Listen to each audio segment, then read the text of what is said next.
Hmm.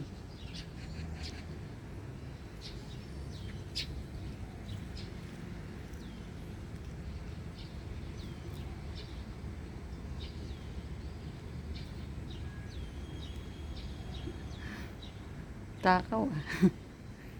Wala na. Ito po yung aking mga tanim na gabi. Ang gaganda, sobrang lalaki ng mga dahon kasi halos 1 linggo nang umuulan dito. Hmm. Hmm. Ang gaganda. Hmm. Inulit ko pong tinanim yan mga kamadam ko sir kasi yung dati halos hindi na siya lumalaki yung kanilang mga tangkay kaya inulit kong itinanim kaya yan gumanda na po sila.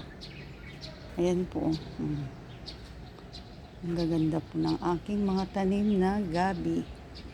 Ayan, pwede nang talbusan tapos ibilad gawing laing. Ayan. Ito pa. Ayan po yung aking mga tanim na gabi. Ang lalaki na po mga madam ko sir. Tapos may tanim pa ako talong dun, tumubo. Talong. Ayan. Tapos meron din po akong tanim na malunggay. Ayan po siya. Tapos ayun. Ang ganda. Kapag laging umuulan kasi, doon sila nagtatalbos. Doon sila tumutubo at nag-ano yung sanga niya. Ayan. Tapos si Twinkle, lagi dito kapag maaraw, dito siya naglalaro. Naghanap siya ng damo. Damo kaninang pinakain ko sa kanya, paborito niya yun.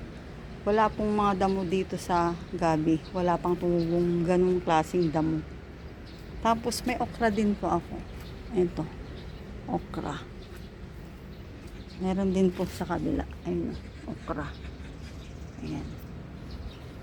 Ayan, umakyat pa si Twinkle. Ayan. Dito po ako sa rooftop. Ayan. Yun si Twinkle. Tapos ito po yung aming mga kapitbahay na building. Ayan. Tapos ayan po yung mataas. Oh. Tapos ayan. Salamat po sa inyong panonood. Thank you sa aking mga bagong followers at viewers. Thank you po sa lahat na nanonood sa aking vlog. Bye-bye.